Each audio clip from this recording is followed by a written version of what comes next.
Hey everybody. Again, my name is Quantella. Been in real estate for let's see, I'm in my 11th year now. In my fourth year being a broker. So in this real estate world, I've seen a lot of different markets. When I first got started in real estate, average days on market was like 45 to 60 days, even longer sometimes. And then, we hit the COVID market where you were lucky if it stayed on the market for 45 minutes. And so just kind of seeing a wave of different things. But one thing that has definitely proven true, and it's actually something that the founder of my former company said, buy dirt. They're not making it anymore. And so that's something that has definitely resonated with me and helped me make some pretty good moves. So today we're going to talk about flipping land. So a lot of people, of course, are familiar with flipping houses. And so I want you to take what you think you know about flipping houses and kind of sit it to the side, and let's just focus on land. So this is actually a piece of land that I purchased back in, well, I'll show you a picture and you can probably guess when I purchased it. But this is just over 2 acres. It goes from about where the E is in Peace all the way over to where you see this driveway over here to the right. And what we did was we hired a surveyor to come in and break it into 3 separate lots. And what's funny is you would think, okay, how does breaking the lots up make it more valuable? But think about it just in basics. Let's say you bought a cake. You might be able to buy a whole cake. And I was just looking at this at Publix the other day. You could buy a whole carrot cake with 2 layers, and it's like, I want to say it was like $13. But the slice of carrot cake was like $4 and almost $5. So if a person was smart and trying to flip cake, you would not buy the individual slices. You would buy the bigger cake and slice it up yourself and sell it as individual slices. So as you can see by our beautiful mask, we bought this land in 2020. So it's 2.5 acres for $18,000. And I sat on it for a little bit because I actually bought it with the intention of building a custom home for my personal use. But my husband, for some reason, wants to be in a subdivision, even though he hates an HOA. So I kept trying to, convince him that we should build over there.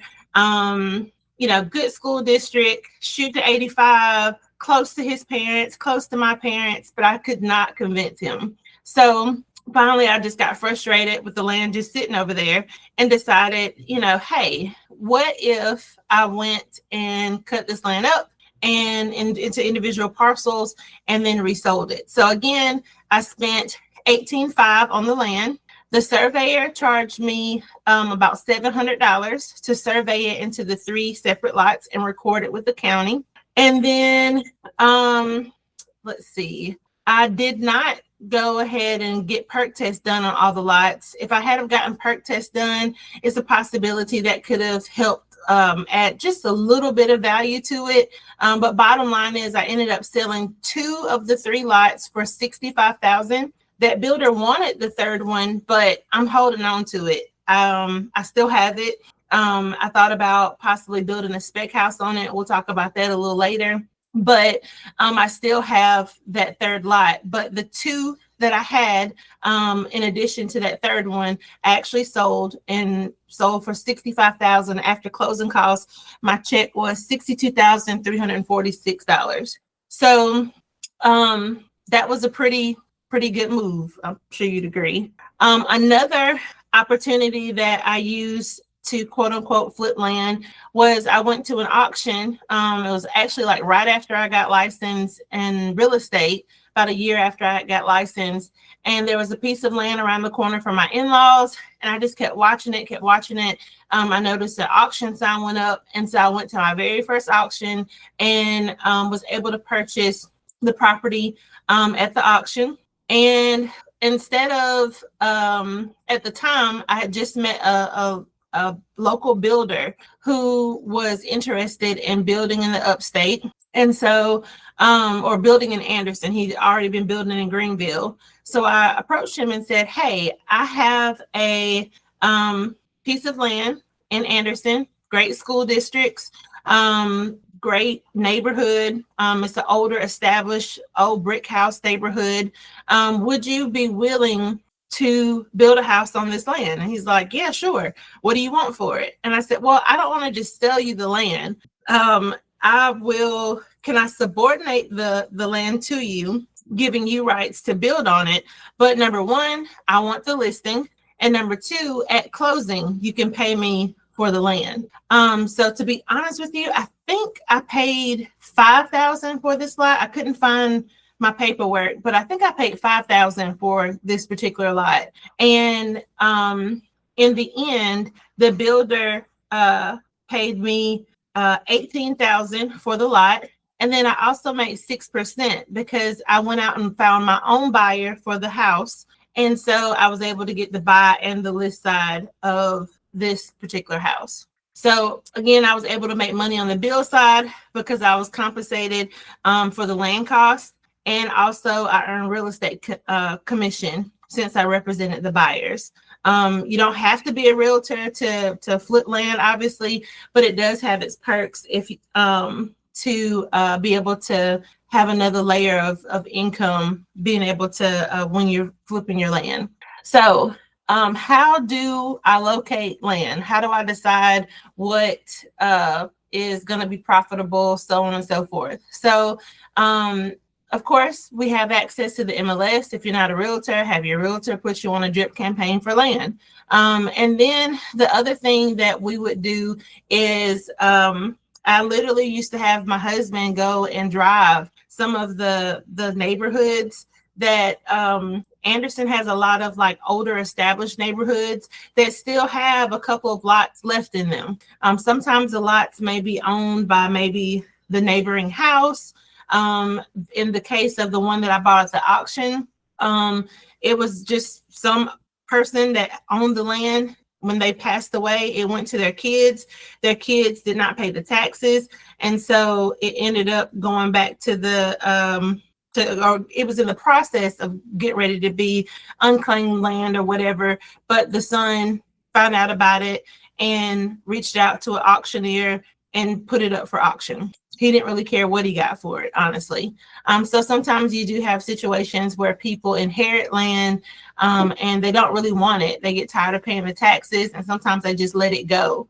And another thing that, we did outside of that was looking into like for sale by owner properties on your IDX websites like Zillow, Realtor.com, so on and so forth.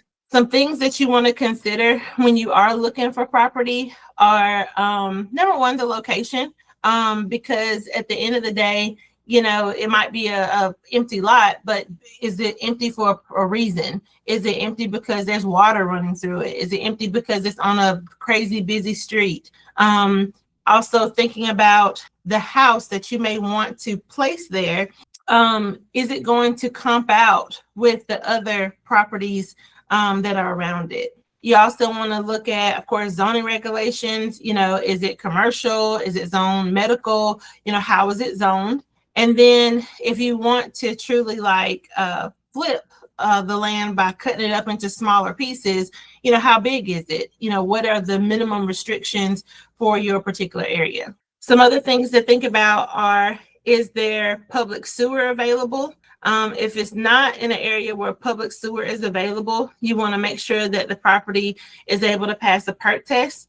Perk test is where they come out and they dig holes to confirm that the soil will hold a septic tank. So there are a couple of lots that we've come up on that would not pass the perk test, and therefore it's like really the land is not really valuable because of that, because you could never build anything on it. Or if it didn't pass the perk test with flying colors, there are some situations where you have to also install like a pump system and extra equipment. And so you have to determine whether or not it's worth it. So, a regular septic tank may cost you, let's just say 8 to 10. And then if you have to install a whole lot of extra equipment and do a lot of extra work to the land, and, have to install a pump system and things like that, that could be, closer to 25,000. So you got to confirm, is that really worth it? Do I want to put 25,000 into the septic system for a house that maybe I'm only going to be able to sell for 250, 300? The other thing you want to confirm is water access. Anderson, most areas have access to public water, but there still are some areas that literally do not have access to public water. You have to dig a well. That's, again, another expense that you don't really even know how much it costs until they start digging. They can give you a quote, but at the end of the day, when they're digging a well, you really don't know the total cost of that until you're really in the thick of it. You also want to look at, like I've already talked about a little bit, the topography of the land. Is it hilly? Is it, you see the property or you see trees, but then when you actually get out and walk the land, you look from the street side and it drops straight down. Would you be able to build a house in those type of conditions? Is there enough road frontage? One of the things that we ran into with the first property I showed you, was DOT was trying to say that because of the line of sight, we could only have one driveway. And we were able to get around that, but that's definitely something that you want to check into if it's like a public road where you'd have to get DOT permissions to cut your driveway. And then, of course, again, confirming that it's a good residential area where there's a need for homes. I have a question, Quantella. We're not familiar with perk testing. How much is it? How long does it take? And do you know, because I know we have some people on here not from South Carolina, is that like a national thing, or like is this happening during your due diligence period? I would just love more info on that. Yeah, so as far as perk testing goes, you apply for it through DHEC. However, there are private companies out there that do it as well. If you go through DHEC, last time I checked, Lord, their wait time was like 3 to 6 months. They had it where it could be expedited a little bit if you had your own holes dug. And so that would kind of shorten it just a little bit. But there is a private company that I've dealt with out of Charleston. Last time I checked with them, which was last year, their cost was about $1,500. And they would, like, if as long as they have availability, to get to you, once they actually come out and do the test, you'd have the result and they send it off to DHEC within like 30 days or less. You could have that done. I've only dealt with it in South Carolina. So I'm not really sure about other states. I would assume that you have to, I guess, depending on the area, like I'm guessing, like if you're in a more metropolitan area, they obviously have public sewer versus your more rural areas. I'm certain they have some sort of rules and regulations. You can't just put a septic tank anywhere. So I'm sure there's some sort of, rule or regulation for that. All right. So in researching the sellability of the land, as realtors, we know in most cases, what's going to sell in what areas. For an example, maybe there's an established neighborhood with, older brick homes that are running around, let's just say anywhere from 280 to 350. Depending on the size and condition. You wouldn't want to purchase a piece of property in that neighborhood with the expectation of building, say, a $600,000 house. So you just want to kind of look at what's around you, think about the potential of the land of, what could you put there? What's around it? Are there a bunch of mobile homes around it?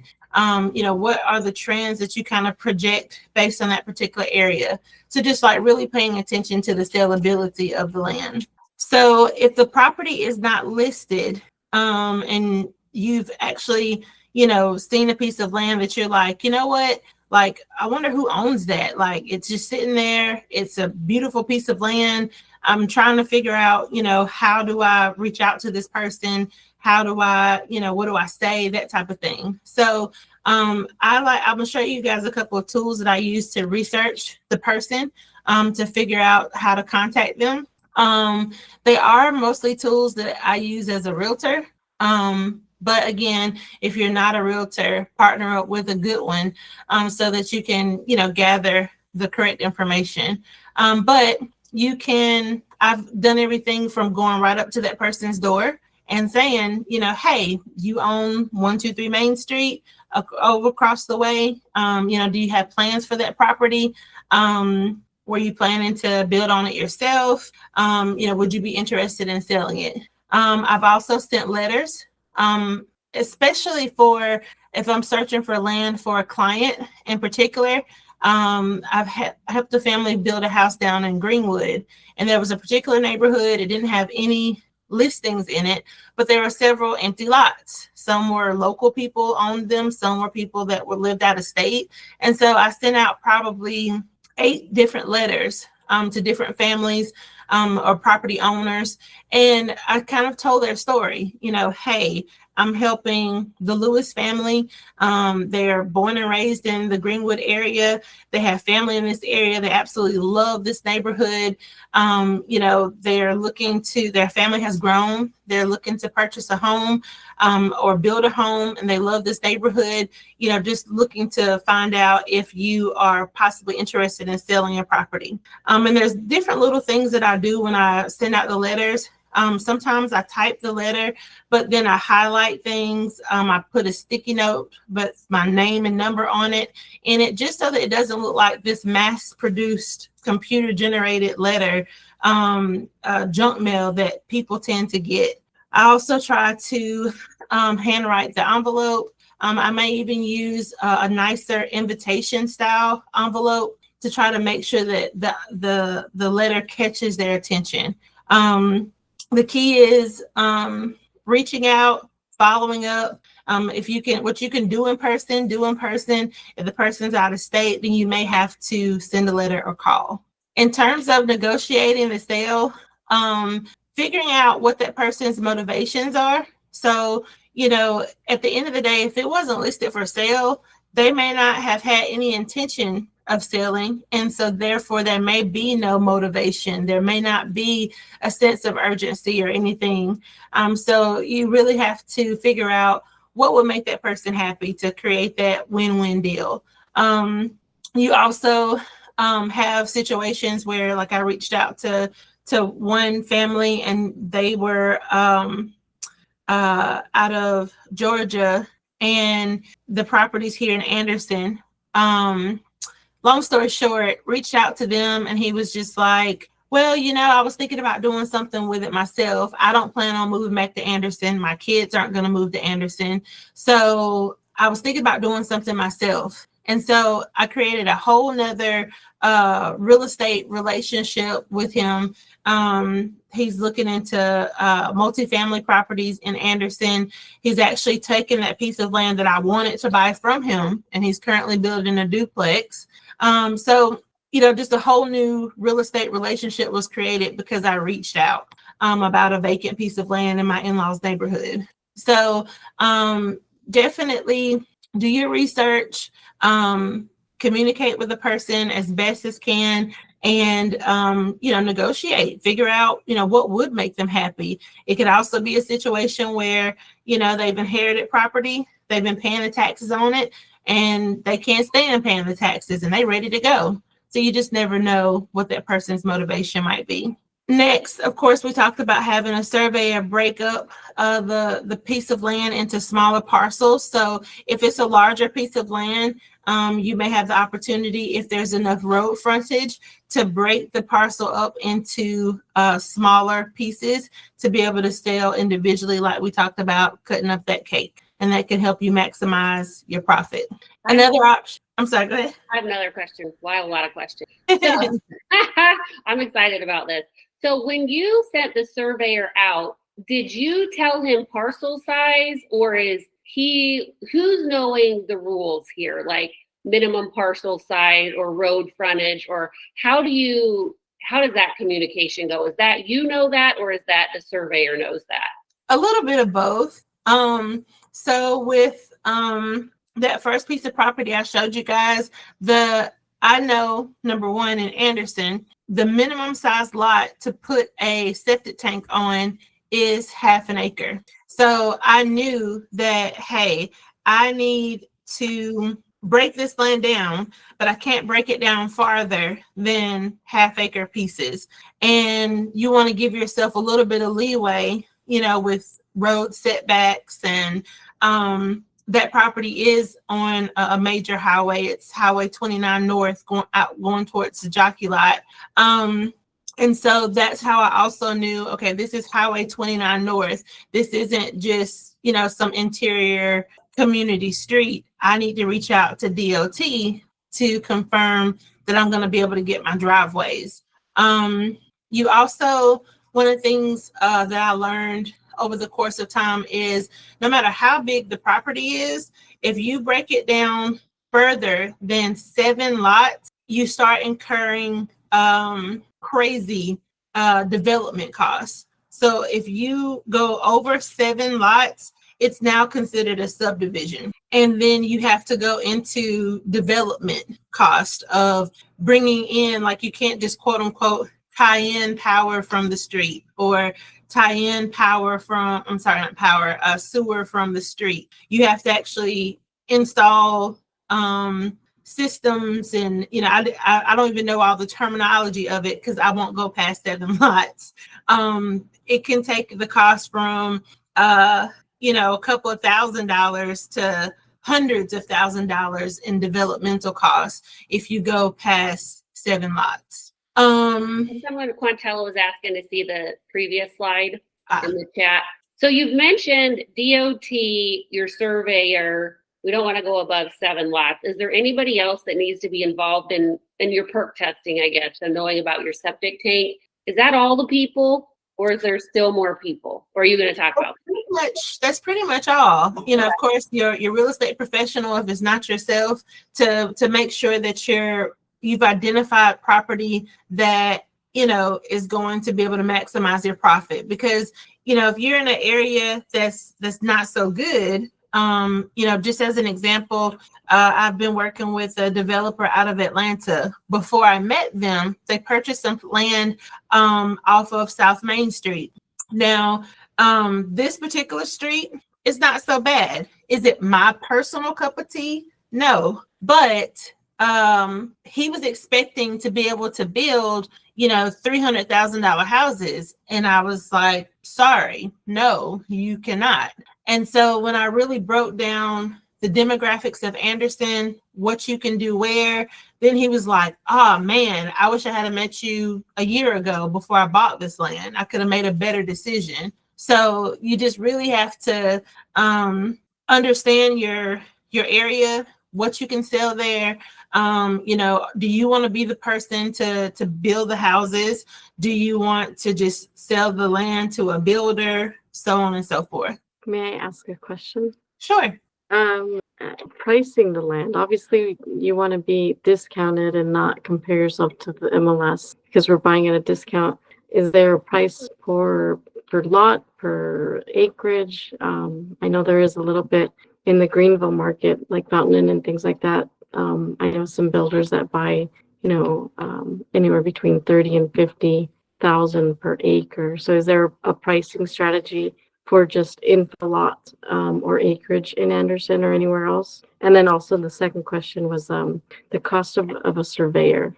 Gotcha. To be able to subdivide those lots. Okay. So my favorite in the upstate as far as surveyor, I've got 2.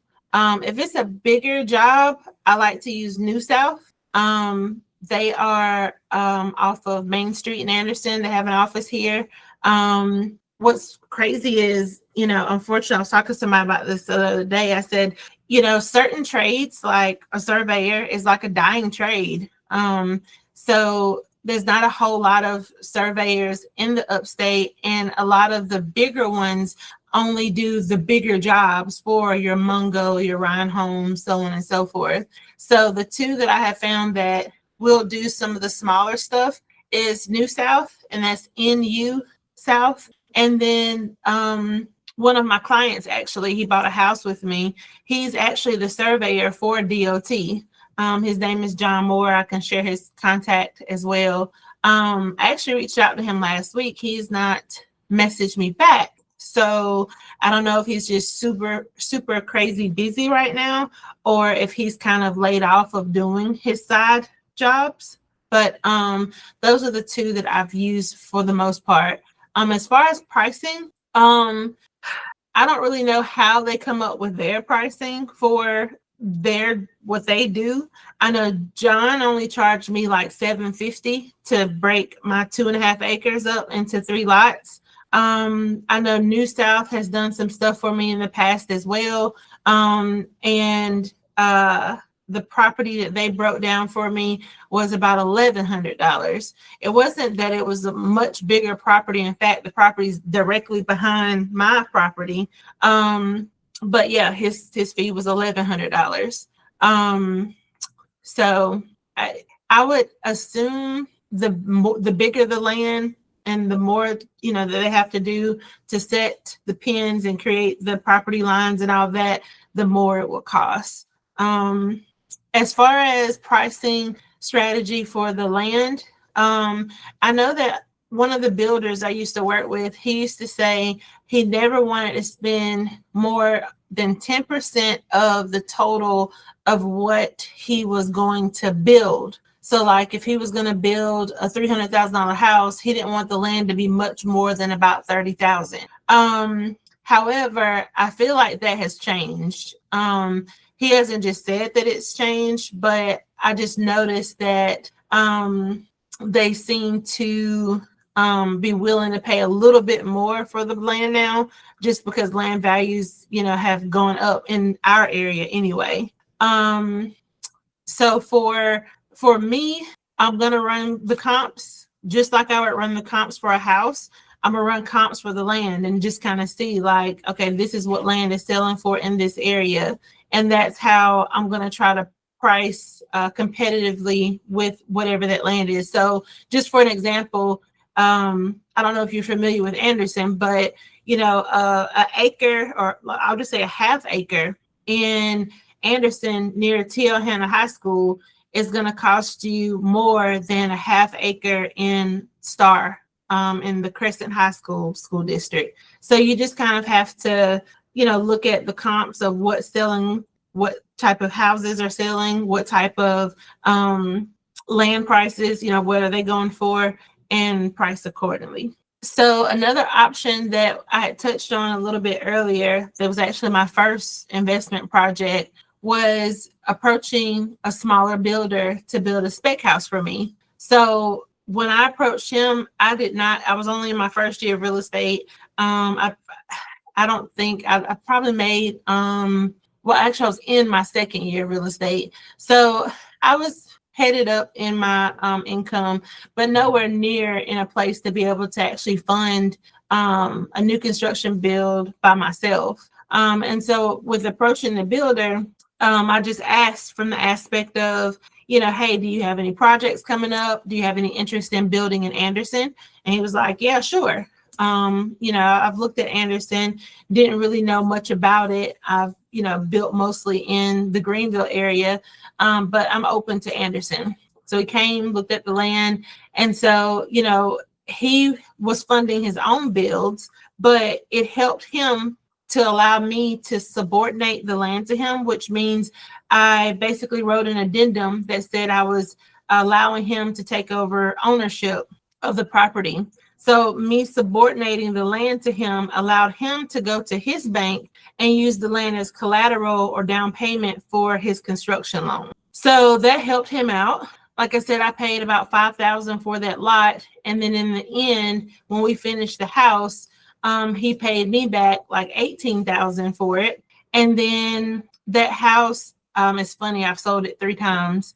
I helped the person that bought it And so he paid me 6% of the sales price, which then I think it was like $220. And then that couple ended up selling it and upgrading it a couple of years later. And now the current owner who bought it from them, she's getting ready to sell too. So that's the whole nother class, just the follow-up and keeping your relationships with people. But that's neither here nor there. Point is, when it comes to the new construction side, don't think that you have to have, $200,000, $300,000 to build the new construction house. There are funding opportunities, whether the builder goes and gets the funding. Now I've learned that there's funding out here for me if I wanted to go get the loan to build the house. When you do your first couple of projects, the interest rates are a little crazy. But when you can kind of show your proof of body of work to the bank to show like, hey, this isn't my first rodeo, I know what I'm doing, rates do become more favorable. But if you can partner with a builder that's willing to help share some of that cost, and they also have those number of jobs under their belt to help get the more favorable funding, that can help you as well. So I want to show you guys some of the tools I use and like just how I'm searching for property and like what type of eye or thinking cap, I guess you could say, I put on with searching for the land. So let me get out of the presentation. One tool that I can't really show you on the computer, and I don't even have it on my phone anymore. My husband was using this app when we were out just kind of like looking for land. It's called OnX. It's actually a hunting app. It helps hunters stay on their land when they're hunting. And so this app, when you pull it up, it's going to show you, whose land you're on. So that's one way of confirming, who's the owner. So as you're out, like literally just walking, let's say you're out walking land, walking a neighborhood or whatever, it's going to actually give you the property owner's information wherever you are. So that's one tool. I actually canceled that membership when we stopped actually physically farming the land ourselves for a little while. But this is a really good app, and it does have a free version as well. So OnX is one. Also in Paragon, the Greenville MLS, there's a feature under tax and then CRS data tax search. I use that a lot to research property. So does anybody have a neighborhood or a piece of land, well, a neighborhood they know of that has empty lots, or knows of a piece of land that maybe they're curious about and have a street name for me? Okay, so I'm going to say I have a listing that we could use. Okay, is it in Anderson County or what county is it in? No, it's in Cherokee County. I don't know if this will show, but we can try it. Let's see, Cherokee County. What's the street name? Actually, it's Shady Grove Road. Let's see. All right. Let me see. I might have to give you the text map. Okay. You can drop it in the chat if that's helpful. Okay. Let me find it. Let's see. Or what's your listing street number? It doesn't have a street number. Okay, it's just okay, so we're looking at just a piece of raw land. Yes. Gotcha. Okay. She put the tax ID in the chat, Quantella. I'm not 100% sure how to find the chat in this mode. Try in-call messages. Yeah, there you go. 0. And I put that OnX link in there, that hunting link. Awesome. 2, 4. Okay, so let's see. The property is 4.89 acres, and I'm gonna hit view larger map in a second, but I can see it's got 383 for road frontage. That's important when and of course you reach out to that county to find out what the requirement is as far as like site distance between each driveway. You'd want to check that. Is this land in a subdivision? No, it's not. Okay. So I like to go into the aerial view, and then I'll hit street side. Hopefully Google's been in this area. Nope, it says street side isn't available here. So Google Maps hadn't been over here to create some street side views for us. But in areas that I'm able to just drop the little man and be able to see what types of houses are around. So it looks like, for an example, this Cheyenne Road looks like, a cul-de-sac with some established, nicer houses versus coming down Millstone Road. It looks like we might have a little bit of trailer park action here. But then this looks like the top of a really nice house. Let's see if I can get out of this mode. There we go. Yep. So I just kind of try to research, what's going on around this property. Is this property that I feel like I could cut up to, put multiple houses on it? If I did, is this, it looks like that might be a nicer house, but then what's going on here?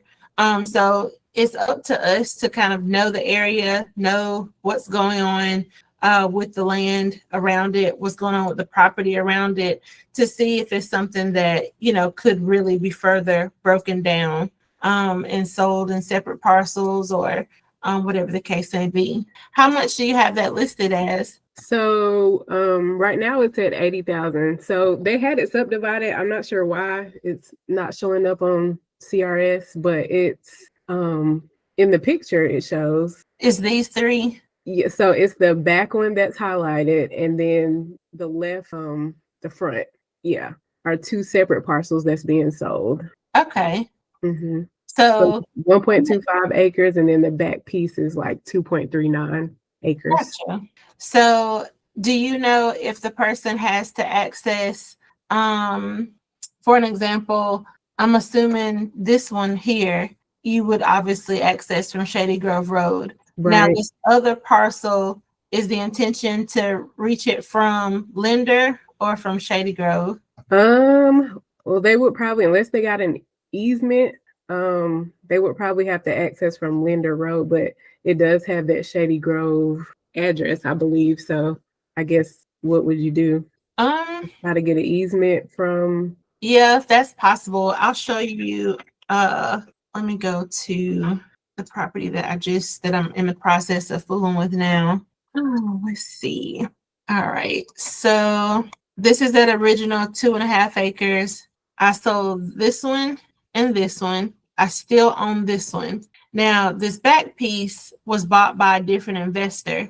And that investor, as you can see, this back lot looks like it's landlocked because this lot here is in front of it. But we actually have 2 easements for now. There's an easement here for this lot. And the reason why we had to do that was because DOT said that they really only wanted one driveway, literally, for these 3 lots. However, they told us a little secret and said, hey, if the county approves the lots, at the end of the day, we can't really tell you can't have a driveway.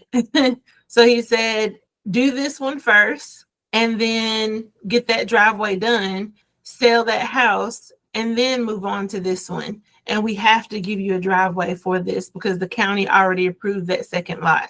But just in case, we went ahead and put an easement here to access this lot, just in case. And then this definitely has a driveway coming off of 29. This back lot, we created an easement along here to reach this lot. And then this is the one that I still own. So my intention is to either A, sell it to whatever builder wants it, or B, I may actually hold it and allow the person who buys this back house to have the option to purchase it, and they could possibly create their own entryway to be able to reach their house that's back here as well. So I haven't decided yet. We're still probably 6 months out from this back house being finished anyway. So we got some time. But in my research of deciding that that was a good piece of land to purchase, Anderson is kind of a different area where you could have, a $500,000 house, and then less than half a mile down the road, you could have a single wide mobile home. And so it's like that on Highway 29. There's commercial, There's this is a cemetery. Surprisingly enough, I had nobody raise any concerns or ask any questions about it being the property kind of being so close to a cemetery. I had another client ask me, did somebody say anything? And I was like, no, it was good. Is a brick ranch style house that's been completely redone. It's actually one of my clients, and she's freaking out now because this piece of land behind her, she was told it was going to be developed to put about 6 houses. But she was just told that number has like quadrupled, and they're about to put, I think she said like 30 houses back here. There's also another subdivision, Kingland Hills is here, and you've got, some basic starter home type area. So I say all that to say, in trying to decide, okay, is this a good area for me to purchase in? That's what I was looking at. What's around it? Yes, there are some trailers down Danny Bannister Road, but are there also some good areas and good homes also that will be good comps for houses built here? And then also the schools. This is Midway Elementary, T.L. Hanna High School. Those are 2 of the most popular schools in Anderson. And then Highway 29 literally runs you straight into the interstate, I-85. So that was kind of the deciding factor on, was that a good piece of land to purchase? I was also kind of looking, because I haven't looked in a while. I've been a little bit preoccupied for trying to worry about flipping some land myself. But another thing outside of just land, sometimes it may be a good opportunity in maybe an older house. So this is a house that just got listed for sale on Midway Road in Anderson. It's listed for $287,000. It could be somebody's dream to, have horses or whatever. There's already like a barn on the property, but the house definitely severely needs some updating, severely. And what's crazy is Mungo has bought all the land all the way around this house. Let me see if I can show you 3028. So Mungo has bought the 2 lots to the right, 3 lots to the left, and this entire field behind them. And they are creating a subdivision. So I wouldn't be surprised if Mungo didn't just go ahead and buy this too. But, for a person just thinking, it's 1.87 acres. There's public sewer access, so you could break it down smaller than that half-acre mark. And you really just got to do the math. Like, okay, if I broke it down to, smaller parcels of property, how many can I get in here comfortably? Is there enough road frontage, or would I have to kind of cut a little road? And if, let's say, for an example, if you cut a road, some things that you want to think about is who's responsible for that road now. Do you create like a mini HOA that says that the property owners are responsible for that road? Do you pave it? Do you do crush and run? There's lots of different, options, but you just got to kind of weigh the cost and figuring out what's what. Another piece of land that sold recently in this area, there's a little single wide trailer here.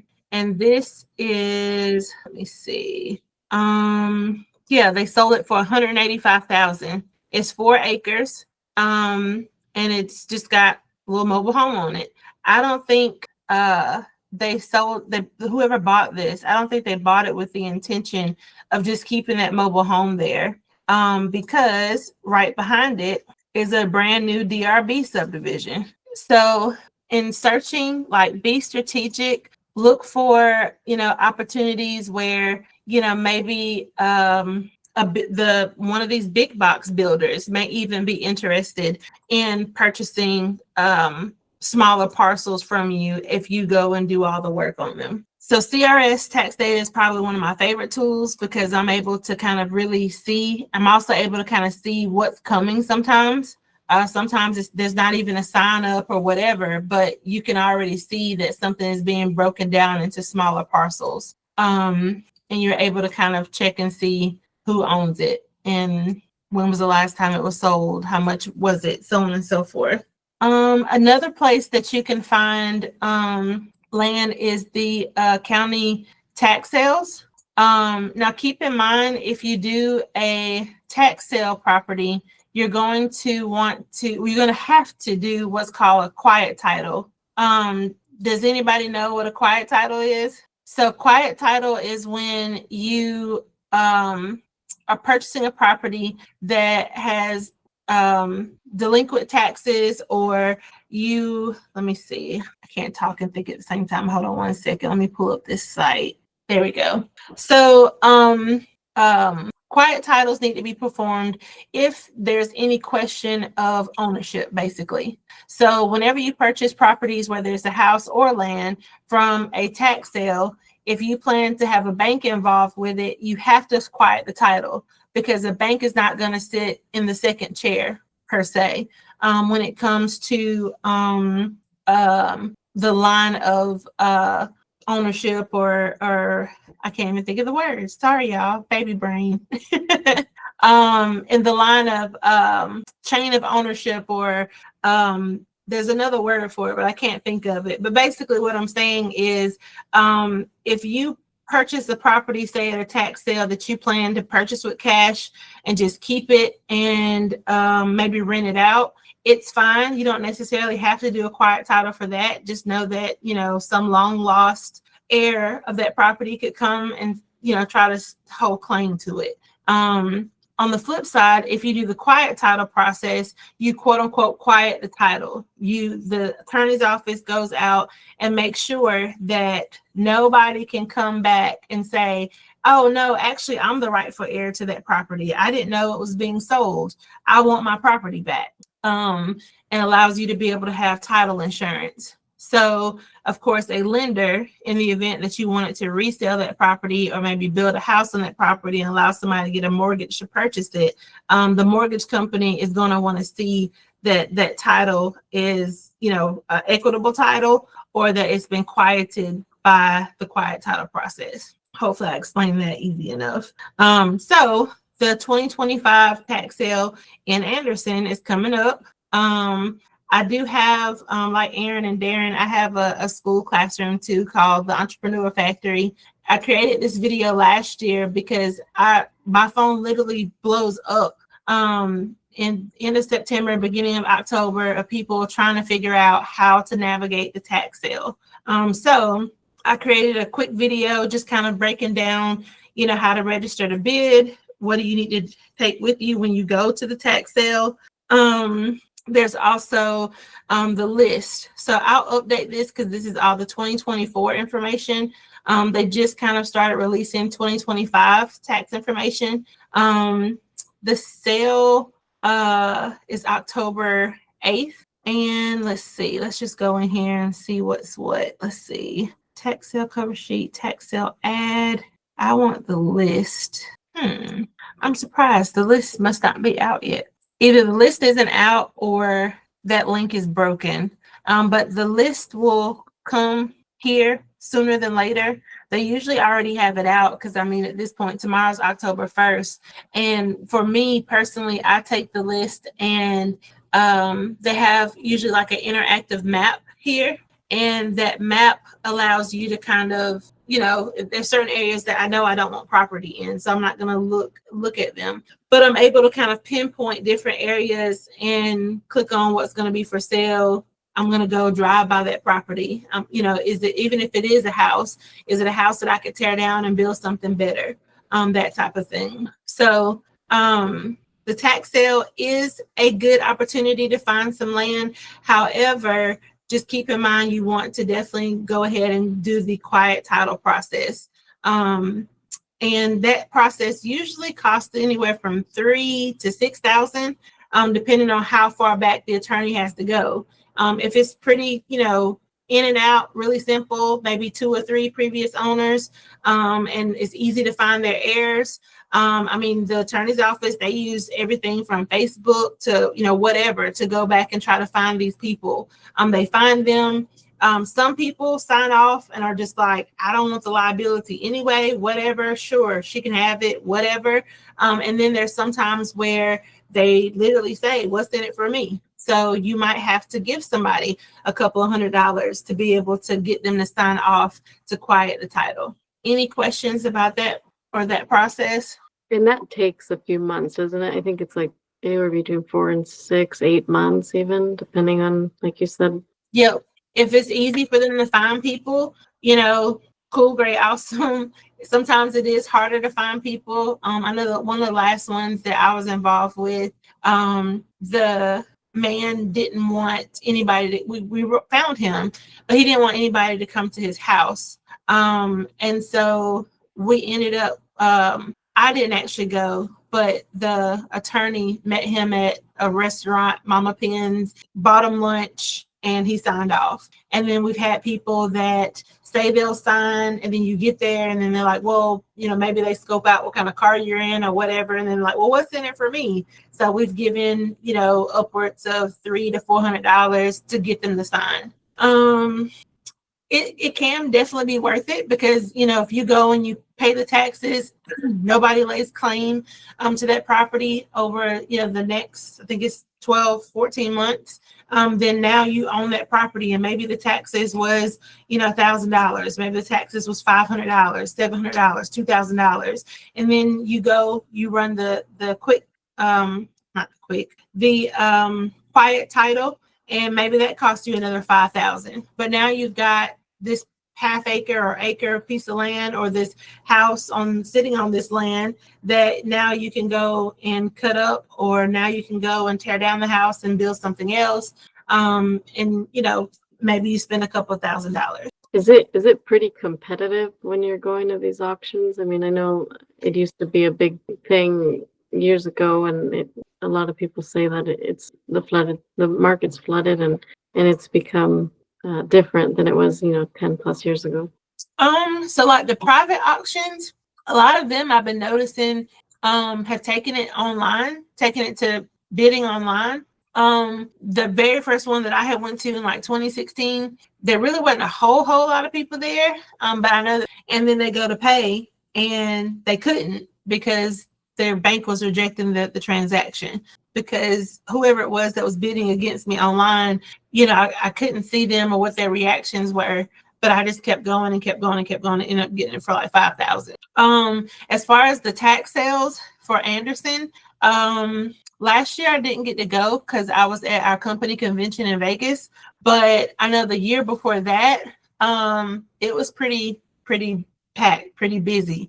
And the thing about it is, if you go and you're prepared and you've got all your ducks in a row, it really will set you apart, because so many people show up and they don't have their money, because you do have to you have to put down a certain amount. Let's see.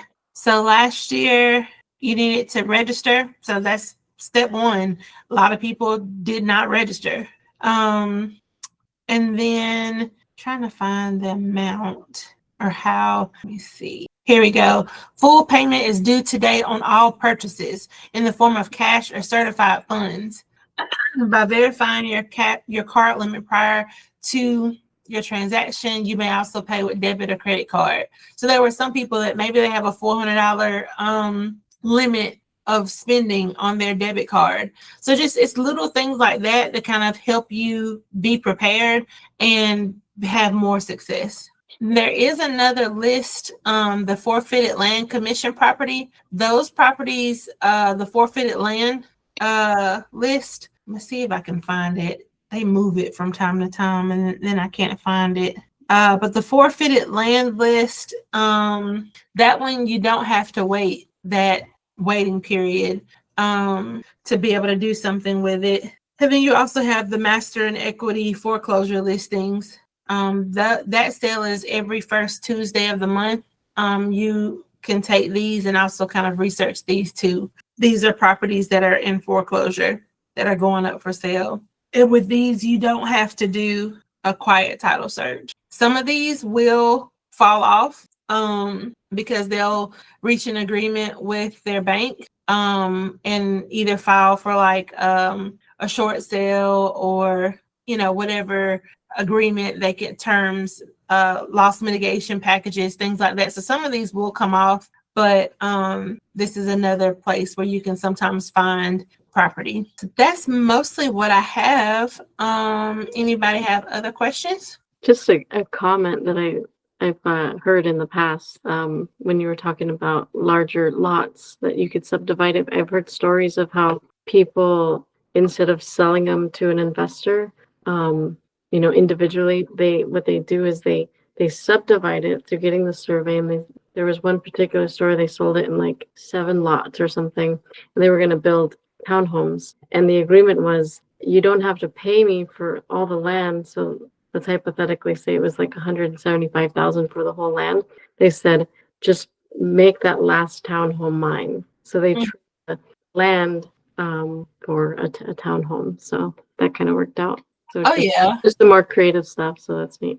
Yeah, that's a great idea to, like you said, don't pay me for the land, but I want the last property. Or you could probably even ask for some equity in each of the properties that are being built as well. As far as funding sources, so I personally have not used any type of third-party banks as of yet. I've been keeping it small, property that's usually under, I'm gonna say under 30,000 or so. But the more and more, areas start to grow, it's getting more expensive, obviously, to buy land. And so like I said, I haven't personally used the bank, but I do know Ag South is great for land loans. You also can check into like your local credit unions. I know there was a man that I met, an investor. He owns several lots. Like he owns land all over Anderson. And so I was trying to get him to sell some of his lots to my builder. And he told me that the land that he owned was used as collateral for another loan that he had, and that every so often property would be released as, no longer used as collateral, I guess, as he paid the loan down.